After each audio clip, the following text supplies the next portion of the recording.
기도하겠습니다. 하나님, 오늘 창세기 28장 두 번째 부분합니다. 창세기 28장 안에 있는 그 비밀들 깨닫도록 허락하여 주셨고, 그래서 나가서 말씀이 퍼져서 다 깨울 수 있도록, 자고 있는 자들 다 깨워낼 수 있도록 허락하여 주시옵소서. 예수 그리스도 이름으로 기도드렸습니다. 아멘.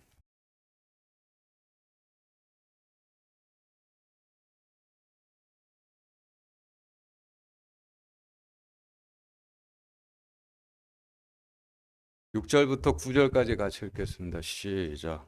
에서가 보니 이삭이 야곱을 축복하고 그를 밧다마람으로부터 보내어 거기서 아내를 취하게 하며 또 그를 축복하고 그에게 명하여 이르기를 너는 가나안의 딸들 중에서 아내를 취하지 말라 하였고, 야곱은 자기 아버지와 어머니에게 순종하며 밧다나람으로 갔더라.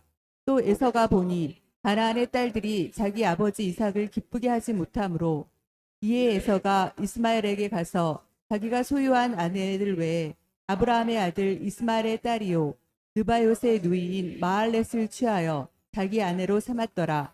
네, 지금 읽으신 말씀 창세기 28장에서 두 번째 문단인데, 에서가 이삭과 야곱을 가만히 살펴본 후 이스마엘의 딸 마할락을 아내로 삼았다라는 에서에 관한 설명의 말씀이죠.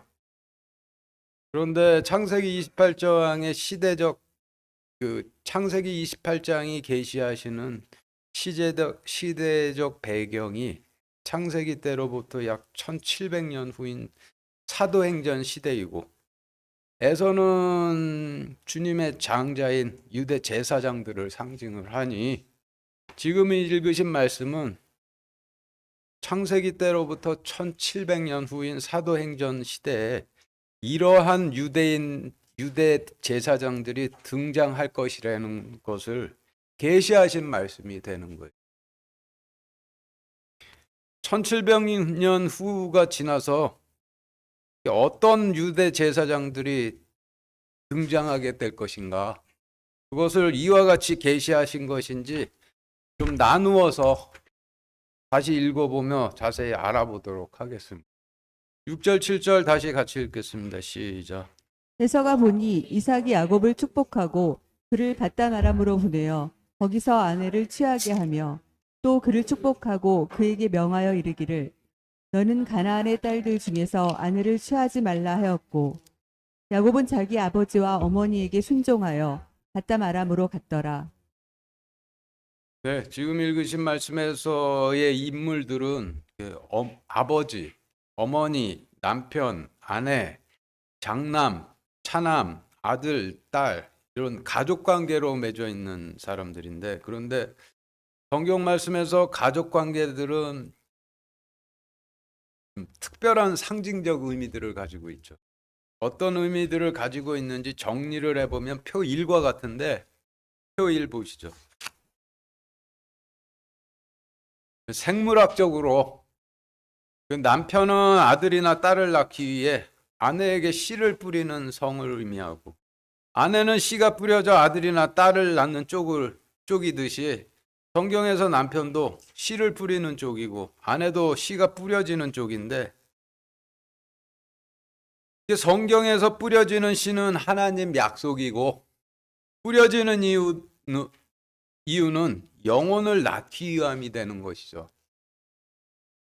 구약시대의 남편들이라고 하면은 하나님 약속에 씨를 뿌렸던 제사장들을 상징하는 것이 되고, 구약시대의 아내라 하시면은 하나님 약속에 씨가 뿌려졌던 유대 백성들을 상징하고, 그리고 신약시대로 넘어와서 신약시대의 남편들이라 하시면은 신약의 씨를 뿌리는 선교사나 목사나 전도사 같은 사람들을 상징하고, 신약시대의 아내라 하시면은 신약의 씨를 뿌리는 선교사나 목사나 전도사 같은 사람들 따르면서 하나님 약속에 씨가 뿌려지는 노인들 상징을 하게 되는 거예요. 표 1의 넷째 줄 보시죠. 생물학적으로 남편이 아내에게 씨를 뿌려서 태어난 생명체들을 아들이나 딸이라고 하는데, 아들과 딸의 차이라면은 아들은 자라서 씨를 뿌리게 될 생명체이고, 딸은 자라서 씨를 뿌려줄 아들에게 취해져 아들과 씨를 낳아야 할 생명체가 되죠. 성경 말씀에서도 약속의 씨를 뿌리는 자와 약속의 씨가 뿌려지는 백성들 사이에서 태어난 영혼을 아들과 딸이라고 하시는데, 아들은 자라서 씨를 뿌리게 될 영혼인 반면, 딸은 자라도 누군가에게 다시 취해져서 씨를 뿌려줘야 할 영혼으로 태어난 케이스를 의미를 하는.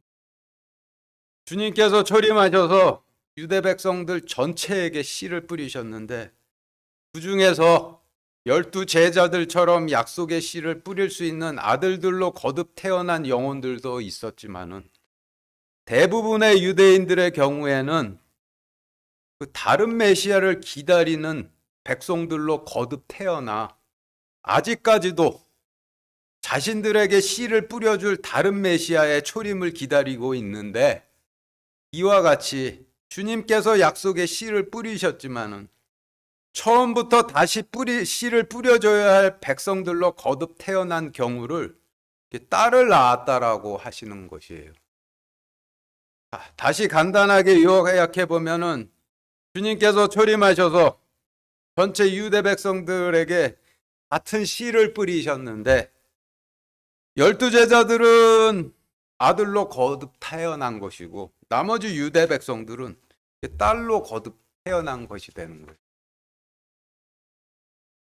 주님께서 출애굽 때 이스라엘 백성들을 만나시기 위해서 시내산 위로 구름 가운데 불로 임하셨었는데, 7년 대환란의 마지막 끝에도 출애굽 때와 같은 방식이지만은, 그렇지만은 스케일만은 전 우주적인 스케일로 구름 가운데 불로 임하신다 하셨으니, 아직도 메시아의 초림을 기다리고 있는 유대인들은 그 육신으로 초림하셨던 메시아를 거부했기 때문에 불로 재림하실 메시아를 기다리고 있는 셈이 되는 것이죠.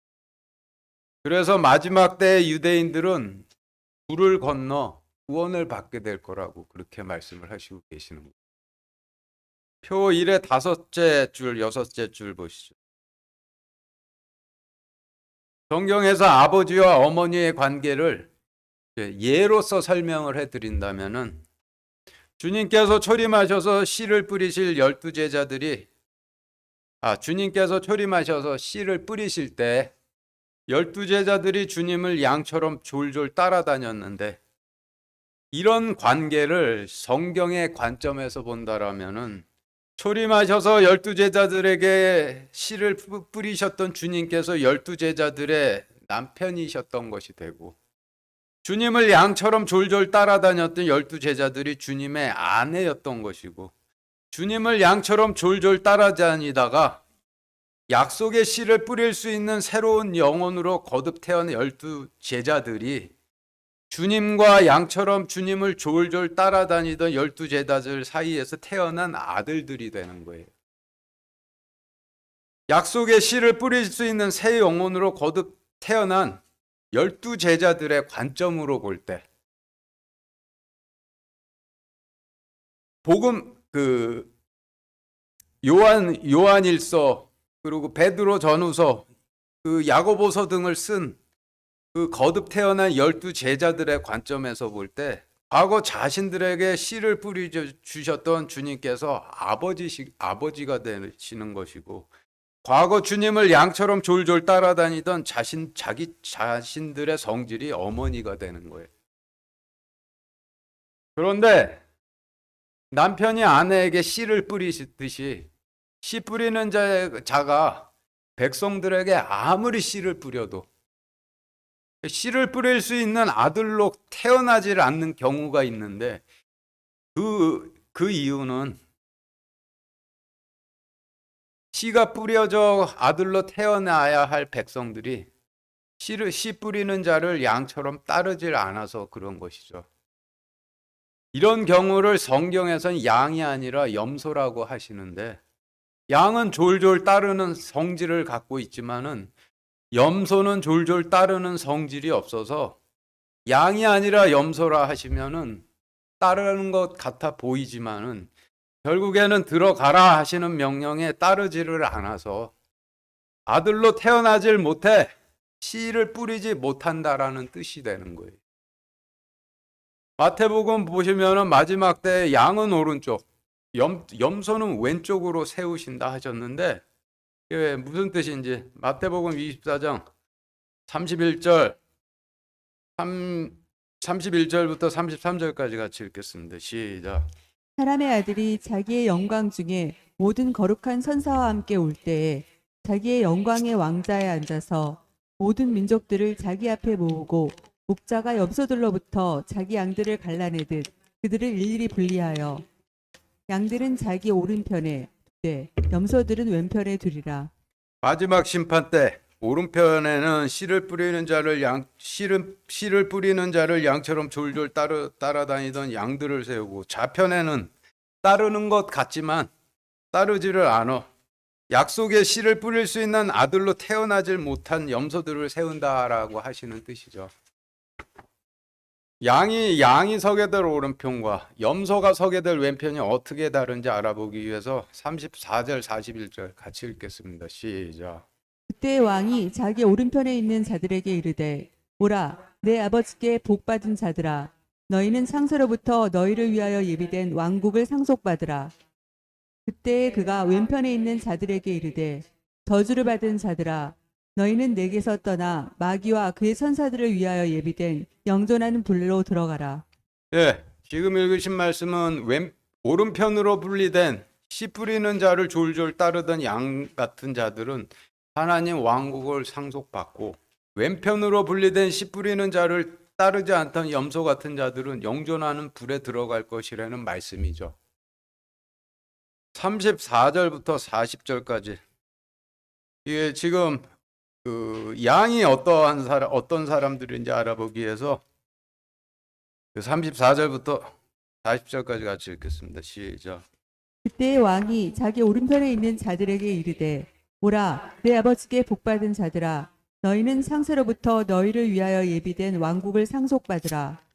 내가 줄일 때에 너희가 내게 먹을 것을 주었고 내가 목마를 때에 너희가 내게 마실 것을 주었으며 내가 나그네 되었을 때 너희가 나를 받아들였고 헐벗었을 때 너희가 내게 옷을 입혔으며 내가 병들었을 때 너희가 나를 찾아왔고 내가 감옥에 갇혔을 때 너희가 내게 왔느니라 하니 이에 그 의로운 자들이 그분께 응답하여 이르되 주여 어느 때에 우리가 주께서 줄이신 것을 보고 잡수시게 하였나이까 목마르신 것을 보고 마실 것을 드렸나이까 어느 때에 우리가 주께서 나그네 되신 것을 보고 받아들였나이까 헐벗으신 것을 보고 주께 옷을 입혔나이까 혹은 우리가 어느 때에 주께서 병드신 것이나 감옥에 갇히신 것을 보고 주께 갔나이까 하리라. 왕이 그들에게 대답하여 이르되 진실로 내가 너희에게 이르노니 너희가 이들 내 형제들 중에서 가장 작은 자 하나에게 그것을 하였은즉 내게 하였느니라 하고. 예, 지금 읽으신 말씀은 다 전부 상징적으로 기록이 된 말씀인데, 여기 지금 읽으신 말씀에서의 그 상징들을 이렇게 표로 정리를 해보면은 나누어 드린 교재 표 1-A와 같은데, 표 1-A 보시죠. 첫 줄부터 설명드리면은 지금 읽으신 말씀에서 줄일 때라고 하신 말씀은 말씀을 상징하는 빵의 줄일 때를 상징을 하는 것인데, 성경에서 말씀을 빵이라고 하시죠. 그래서 줄였다라고 하는 것은 빵을 먹지 못한다라는 의미를 갖고 있는 거예요. 그리고 목마를 때라고 하시면 시키시는 하나님의 의를 상징하는 물에 목마를 때를 상징을 하는 거예요. 하나님의 의는 그 노아의 홍수 같은 그런 시키시는 물이죠. 그래서 목마를 때라고 하시면은 하나님의 시키시는 의를 상징하는 물에 목마를 때를 상징하고, 나그네 되었을 때라고 하시면 하나님 왕국으로 들어가질 못해서 광야에 있을 때를 상징하는 것이고, 헐벗을 때라 하시면은 헐벗을 때라 하시면 구원의 의인 혼인잔치 예복을 입지 못해 헐벗을 때를 상징하고 하는 것이고, 병들었을 때라고 하시면 하나님께서 하나님 왕국으로 들어가라 명령하셔도 꿈쩍도 않고 움직이질 못하는 마비병이나 안진뱅이병, 하나님께서 손을 뻗어서 지팡이를 잡으라 명령하셔도 손을 뻗지 못하는 손이 오그라드는 병, 하나님 말씀을 아무리 들어도 깨닫지를 못하는 귀머거리 병, 하나님 기적을 아무리 보아도 보질 못하는 소경병, 부정함으로 더러워진 나병등이 들었을 때를 상징하고, 감옥에 gat혔다 하시면 사탄이 통치하는 애굽에 갇혀 있음을 상징을 하는 거예요. 그래서 34절부터 40절까지의 말씀에서 오른편에 서게 될 양들은 말씀을 먹질 못하는 자들을 찾아 말씀을 먹이고, 하나님의 의를 전혀 깨닫지를 못해 목말라 있는 자들에게 하나님의 의를 전해주고, 하나님 왕국으로 들어가질 못하고 광야에 있는 나그네들의 발을 씻겨서 들어갈 수 있도록 해주고, 하나님의 의를 입지 못해 구원의 의를 입지 못해 헐벗은 자들에게 구원의 의를 가르쳐 주고, 하나님께서 하나님 왕국으로 들어가라 명령하셔도 마비병이나 안진뱅이 병 걸린 자들처럼 꿈쩍 안 하고, 하나님께서 손을 뻗어서 지팡이를 잡으라 명령하셔도 손이 오그라드는 병자처럼 지팡이를 잡으려 하지도 않고, 하나님 말씀을 아무리 들어도 귀머거리처럼 깨닫지를 못하고, 하나님 기적을 아무리 보아도 소경처럼 보지를 못하고, 하나님 앞에 나올 수 없는 나병 환자처럼 부정해진 자들을 고쳐주려 했고, 세상 감옥에 갇힌 사람들을 찾아준 자들이 오른편에 서게 될 양들이라는 뜻인데, 간단하게 정리를 한다라고 그러면은 씨를 뿌리는 자들을 양처럼 졸졸 따라다니다가 아들로 태어나 자신도 씨를 뿌릴 자를 취해 씨를 뿌렸던 자들을 의미하게 되는 것이죠. 41절부터 46절까지. 그러면 왼편에 서게 될 염소들은 어떤 자들인지 알아보기 위해서 41절부터 46절까지 같이 읽겠습니다. 시작. 그때 그가 왼편에 있는 자들에게 이르되, 저주를 받은 자들아, 너희는 내게서 떠나 마귀와 그의 천사들을 위하여 예비된 영존하는 불에 들어가라. 내가 줄일 때에 너희가 내게 먹을 것을 주지 아니하였고, 내가 목마를 때에 너희가 내게 마실 것을 주지 아니하였으며, 내가 나그네 되었을 때 너희가 나를 받아들이지 아니하였고, 헐벗었을 때에 너희가 내게 옷을 입히지 아니하였으며, 병들었을 때와 감옥에 갇혔을 때 너희가 나를 찾아오지 아니하였느니라 하매, 이에 그들도 그분께 응답하여 이르되, 주여, 어느 때에 우리가 주께서 줄이신 것을 목마르신 것이나 나그네 되신 것이나 헐벗으신 것이나 병드신 것이나 감옥에 갇히신 것을 보고 주를 섬기지 아니하더이까 하리라. 그때 그가 그들에게 대답하여 이르되, 진실로 내가 너희에게 이르노니 너희가 이들 중에서 가장 작은 자 하나에게 그것을 하지 아니하였은즉 내게 하지 아니하였느니라 하리라. 그런즉 이들은 영존하는 형벌에 들어가되 의로운 자들은 영원한 생명에 들어가리라 하시니라.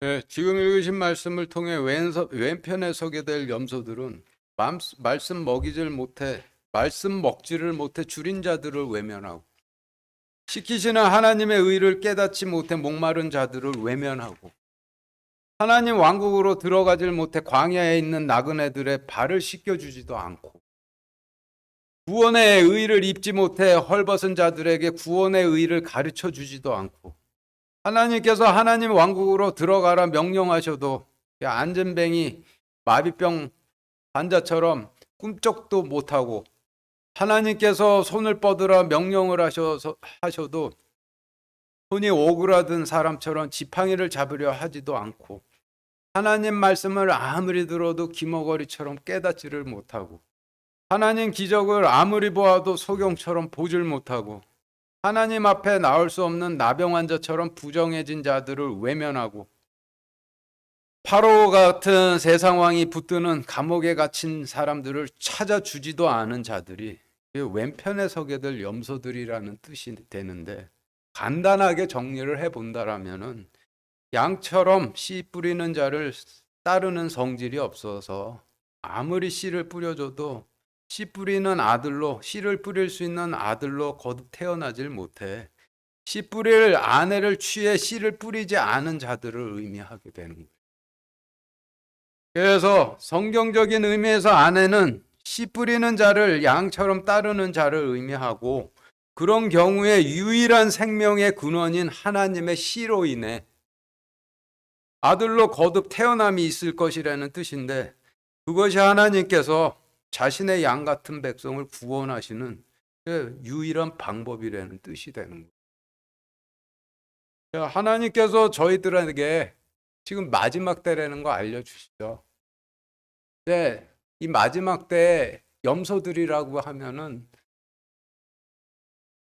교회 생활 따로, 사회 생활 따로 이렇게 한 사람들이 염소가 되는 거예요.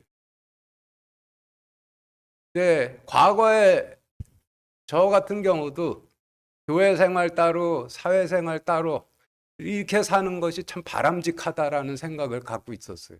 근데 어느 날 이게 진짜 마지막 때구나 라는 걸 깨닫고는 한쪽은 이제 버려야 하는 선택을 하게 되는 거예요. 올인하고 몰빵하게 되는 거죠, 한쪽으로. 하나님께서 의의를 알려주시는 거는 그 길로 오라고 가르쳐 주시는 거지, 여러분들 정죄하시려고 그러시는 거 아니에요. 그렇지만은 이 여기에 있는 내용들이 하나도 남김없이 전부 다 현실 속에서 이루어질 일들이기 때문에 여러분들이 이게 반드시 따라가야지만 되는 길이 되는 거예요. 표 1의 7째 줄 보시죠. 표 1 좀 다시 띄워주세요. 성경에서 아들은 약속의 씨를 뿌리는 쪽으로 태어난 자를 의미하는데, 장남이냐 차남이냐는 구약과 신약이냐, 구약의 씨냐 신약의 씨냐로 나뉘는 것이죠. 구약의 씨로 태어났으면 장남이고 신약의 씨로 태어났으면 차남인데, 구약의 씨로 태어났건 신약의 씨로 태어났건 양쪽 다 주님의 씨로 태어난 아들들이 되는 거예요. 그런데 창세기 28장의 시간적 배경이 창세기 때로부터 1700년 후인 사도행전 때이니, 창세기 28장에서 장남은 사도행전 시대의 구약의 씨로 태어나 유대 백성들에게 구약의 씨를 뿌렸던 유대 제사장들을 상징하겠고, 차남은 사도행전 시대의 신약의 씨로 태어나 이방인들에게 씨를 뿌렸던 바울을 상징할 수밖에 없겠죠. 표 1의 9째 줄 보시죠. 신조부는 하나님 약속의 씨를 물려준 조상을 상징을 하는데, 구약의 경우에는 아브라함이나 모세 같은 사람들이 이 유대인들에게 하나님 약속의 씨를 물려준 사람들이니, 아브라함이나 모세 같은 그 유대인들의 조상들이 유대인들의 친조부가 되는 것이고, 신약의 경우에는 바울이 우리 이방인들에게 약속의 씨를 물려줬으니 바울 같은 우리들의 조상이 우리 이방인들의 친조부가 되는 거예요. 다시 정리해 보면은 구약에 속한 장자 유대인들에게는 구약의 씨를 물려준 아브라함이나 모세 같은 조상들이 그들의 친조부가 되고, 신약에 속한 차남인 우리 이방인들에게는 신약의 씨를 물려준 바울이 우리의 친조부가 되는 거예요. 그리고 마지막으로 외조부는 약속의 씨를 뿌리는 자를 양처럼 졸졸 따라다니는 아내의 성질을 물려준 조상을 상징을 하는데, 광야에서 여호수아를 졸졸 따라 가나안 땅으로 들어갔던 유대인들의 조상들이 양처럼 하나님의 약속의 씨를 뿌리는 자들을 졸졸 따라다니는 백성들의 성질을 물려준 유대인들의 조상이니 그들이 유대인들의 외조부가 되는 것이죠. 그래서 지금까지 드린 가족관계의 상징에 대한 설명들을 바탕으로 6절 7절 말씀의 어휘들을 이제 정리를 하면은 표 2와 같은데 표 2 보시죠. 6절 7절 말씀에서 이삭은 주님을 상징을 하는데 이삭이 리브가의 남편이기도 하고 장자 에서의 아버지기도 하고 차남 야곱의 아버지기도 하듯이 주님께서도 양처럼 자기를 졸졸 따라다녔던 아내된 백성들의 남편이시기도 하셨고 구약에 속한 장자 유대인 제사장들의 아버지시기도 하셨고 신약의 씨에 속한 차남인 이방인 아들들의 아버지시기도 하시죠. 표 2의 두 번째 줄 보시죠. 성경에서 아들은 약속의 씨를 뿌리는 자를 상징하고 장자와 동생은 구약의 씨에 속했느냐 신약의 씨에 속했느냐에 따라 나누어지니 장자는 구약의 씨를 뿌리는 자가 되고 동생은 신약의 씨를 뿌리는 자가 되는데 창세기 28장 말씀은 사도행전 시대를 계시하신 말씀이니 창세기 28장에서 장자에서는 사도행전 때 구약의 씨를 뿌리고 있던 유대 제사장들을 상징하고 동생 야곱은 사도행전 때 신약의 씨를 뿌리고 있던 바울을 상징하게 되겠죠. 표 2의 네 번째 줄 보시죠. 6절 7절 말씀에서 아내는 그 양처럼 하나님 약속의 씨를 뿌리는 사람을 졸졸 따라다니며 씨가 뿌려지는 백성들을 상징하고 가나안의 딸은 누군가 찾아와 양처럼 이끌어주며 약속의 씨를 뿌려줘야만 하는 사도행전 때 가나안 땅에 거주하던 유대인들을 상징을 해요. 그래서 지금까지 설명드린 어휘들을 6절 7절 말씀에 대입해서 정리를 해보면은 표 3의 우측처럼 정리가 되는데 표 3의 우측 보시죠. 6절 말씀은 장자인 유대인들이 보니 그리스도께서 바울을 축복하고 그를 이방 땅인 로마 제국의 영토로 보내어 거기서 약속의 씨를 뿌릴 백성들을 취하게 하며 또 그를 축복하고 그에게 명령하여 이르기를 너는 가나안 땅에 거주하는 유대 백성들 중에서 씨를 뿌릴 백성을 취하지 말라 하였고 라는 말씀으로 정리가 되고 7절 말씀은 바울은 그리스도와 거듭 태어나기 전 약속을 전하는 자를 양처럼 따르던 자신의 성질에 순종해 로마 제국의 영토로 갔더라 라고 정리가 되는데 창세기 28장으로부터 1700년 후 주님 명령에 따라서 바울이 유대인들을 버리고 이방인들을 취하러 로마로 가는 일이 있을 것이라는 계시하신 말씀이 되고 그리고 사도행전 보시면은 지금 읽으신 6절 7절 말씀이 1700년 후인 사도행전 시대에 그대로 성취가 되었다라는 걸 알 수가 있죠. 8절 9절 다시 같이 읽겠습니다. 시작.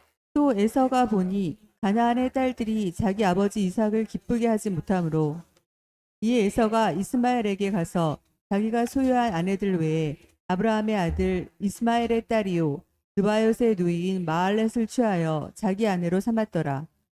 지금 읽으신 말씀에서의 인물들을 정리해 보면 나눠드린 교재의 표 4와 같은데 그 표 4 좀 띄워주시죠. 표 4에서 표 4 첫 번째 줄 보시면은 에서는 장자인 유대 제사장들을 상징하고 가나안 딸들은 가나안 땅에 거주하던 이스라엘인들을 상징을 하는데 창세기 28장에서의 가나안 딸 딸들은 사도행전 시대에 가나안 땅에 거주하는 유대인들을 상징하겠고, 아버지 이삭은 사도행전 시대에 자기 아버지를 알아보지 못하는 유대 제사장들을 장자로 두셨던 주님을 상징을 하고, 에서가 소유한 아내들은 사도행전 시대에 가나안 땅에 살던 유대인들 중 당시 유대 제사장들이 뿌리던 약속을 따르던 유대 백성들을 상징을 하고, 아브라함은 이스라엘 백성들에게 하나님 약속의 씨를 뿌렸던 과거 대제사장들을 상징하고, 아브라함의 첩 하갈은 애굽에서 파라오 같은 인간 통치자를 섬기는 노예 성질을 버리질 못하고 애굽에서 나와서 대제사장이 가나안 땅에서 아무리 하나님 약속의 씨를 뿌려줘도 깨닫고 메시아를 달라고 구하지를 않고, 오로지 파라오 같은 인간인 왕을 달라고 구하는 노예 성질을 갖고 있는 백성들을 상징을 하고, 아브라함과 그의 첩 하갈 사이에서 태어난 이스마엘은 이스라엘 제사장들이 노예 성질을 가지고 있는 이스라엘 백성들에게 씨를 뿌려서 탄생하게 되는 이스라엘 왕조를 하게 되는데, 이스라엘과 이스마엘 발음이 비슷하죠. 약속의 씨를 뿌리는 입이 할례를 받지 못하면은 이스라엘이 이스마엘 된다는 뜻이에요. 이스마엘은 할례 받지 못해 그 이름이 아브라함이 아니라 아브람이었었던 아브라함이 자신을 양처럼 따르던 아내 사라가 아니라 첩 하갈에게 씨를 뿌려 낳은 아들이 이스마엘이고, 이삭은 할례를 받아서 아브라함이 된 후 첩이 아니라 자신을 따르던 아내 사라에게 씨를 뿌려 낳은 약속의 아들이 이삭인데, 이삭은 주님을 상징하고, 이스마엘은 주님께서 오시기 전까지 이스라엘 백성들을 맡아 잠시 대리 통치했던 이스라엘 왕들을 상징하니, 이스라엘의 대제사장이 할례 받지 못한 입으로 노예의 성질을 갖고 있는 첩 같은 백성들에게 씨를 뿌려서 태어난 파라오와 같은 이스라엘 왕들이 통치하는 왕국이 이스마엘이 되는 것이고, 이스라엘의 대제사장들이 약속의 씨를 뿌리는 입에 할례를 받은 후 노예 같고 첩 같은 백성들이 아니라 자신들을 양처럼 따르는 백성들에게 씨를 뿌려 탄생하신 약속의 상속자이자 땅을 상속받아서 이제 통치하게 되신 주님께서 통치하시는 왕국이 이스라엘이 되는 거예요. 간단하게 한 번 더 정리를 해보면은, 표 4에 골드체로 씌어진 것처럼 파라오 같은 이스라엘 왕들이 통치하는 왕국은 이스마엘이고, 주님의 통치를 받는 왕국은 이스라엘이 됩니다. 표 4의 9째 줄 보시죠. 표 4 좀 올려주세요. 느바요시라는 이름은 열매가 많은 자라는 뜻을 가진 이름이고, 뜻을 가진 남자 이름이고, 아들은 씨를 뿌리는 자를 상징을 하니, 이스마엘의 아들 느바요시라 하시면은 이스라엘이 인간 왕들의 통치를 받던 열왕기 시대에 태어났지만은 열매가 많은 씨를 뿌리는 아들이라는 뜻이 되고, 이스라엘이 왕들의 통치를 받던 파라오 같은 왕들의 통치를 받던 열왕기 시대에 태어났던 좋은 씨를 뿌렸던 열매 많은 아들들의 예를 찾아본다라면은 열왕기 시대에 이사야 같은 대언자를 통해 뿌려진 말씀으로 태어난 히스기야 왕이나 요시야 왕 같은 분들이 열매 많고 좋은 씨 뿌리 자들이 되는데, 이런 분들을 이스마엘의 아들 느바요시라고 하시는 것이 되는 거예요. 표 4의 11번째 줄 보시죠.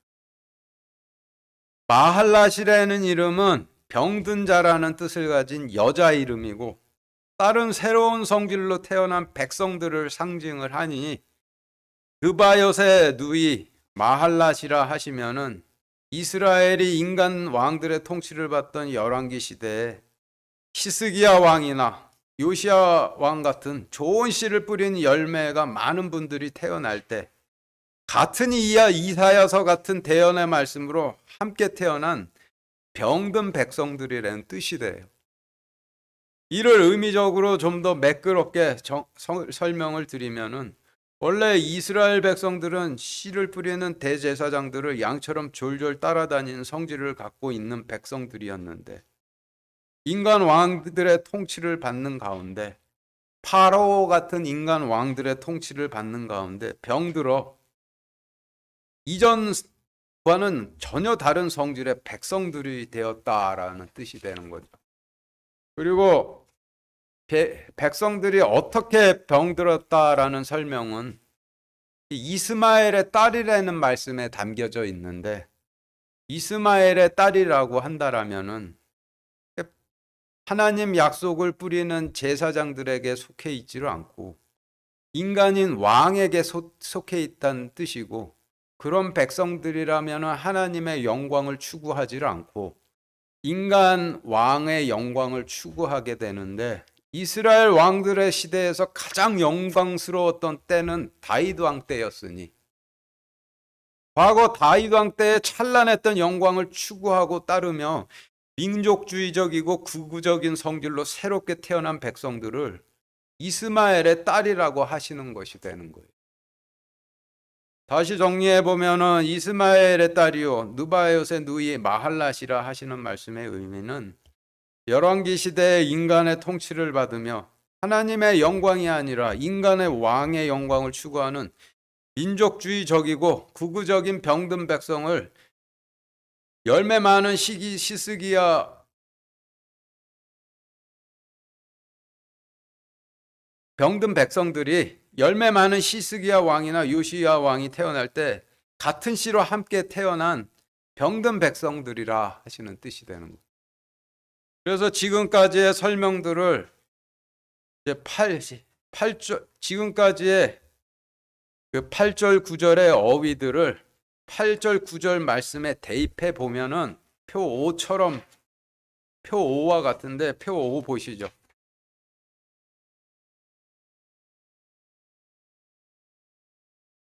8절 말씀은 또 사도행전 시대에 유대 제사장들과 유대 제사장들이 보니 사도행전 시대에 가나안 땅에 거주하고 있는 유대인들이 주님을 기쁘게 하지 못함으로라는 말씀으로 정리가 되고 9절 말씀은 이에 사도행전 시대의 유대 제사장들이 유대 왕에게 가서 자신들이 뿌리는 약속을 따르는 백성들 외에 과거 이스라엘의 제사장이 노예 성질을 가지고 있던 백성에게 씨를 뿌려 낳은 아들인 이스라엘 왕들이 이스라엘을 통치하는 열왕기 시대에 태어난 백성들이요 열매 많이 맺었던 히스기야 왕이나 요시야 왕과 같은 씨로 태어난 누군가 새로운 자가 찾아와 처음부터 다시 씨를 뿌려줘야 하는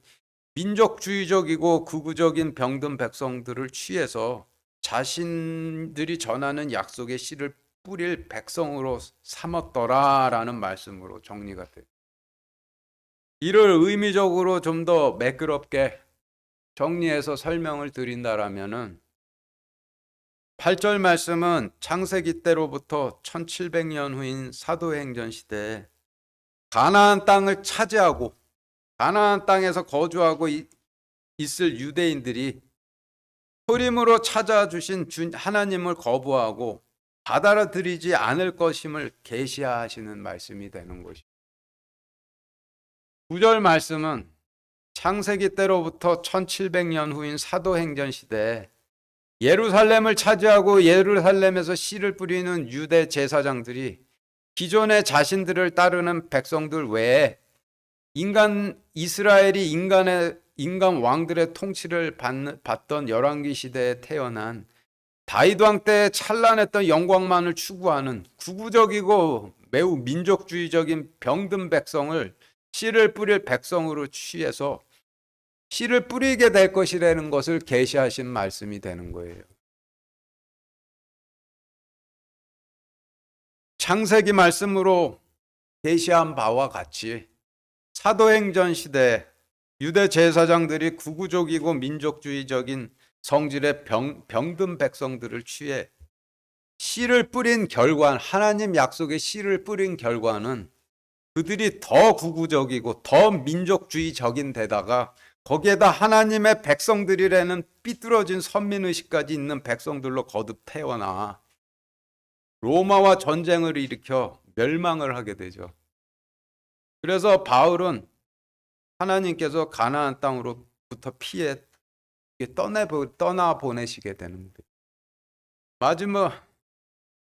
마지막으로 6절부터 오늘 해왔던 6절부터 9절까지의 말씀을 다시 정리를 해본다라면은 6절부터 9절까지의 말씀은 에서가 이삭과 야곱을 가만히 살펴본 후 이스라엘의 딸 마할랏을 아내로 삼았다라는 에서에 관한 설명의 말씀인데, 이 말씀은 창세기 때로부터 1700년 후인 사도행전 시대에 이런 유대 제사장들이 등장해서 이러한 일들을 할 것이라는 계시하신 말씀이 되었던 겁니다.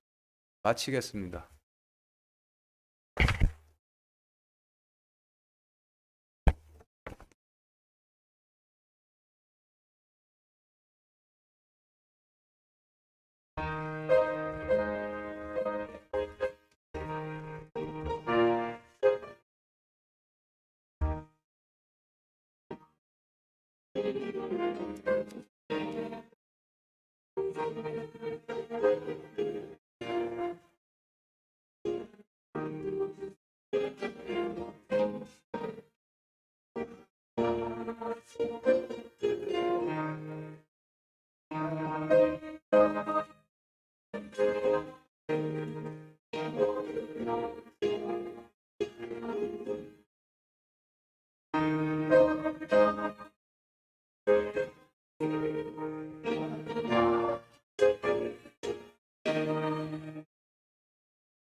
기도하겠습니다. 하나님 참으로 놀라운 말씀을 전해 주심을 감사드립니다. 하나님 이 말씀이 나가서 하나님께서 마태복음 24장 어리석은 다섯 처녀와 지혜로운 다섯 처녀의 말씀을 통해서 계시하신 일이 이루어져서 다 깨울 수 있도록 허락하여 주시옵소서. 예수 그리스도 이름으로 기도드렸습니다. 아멘.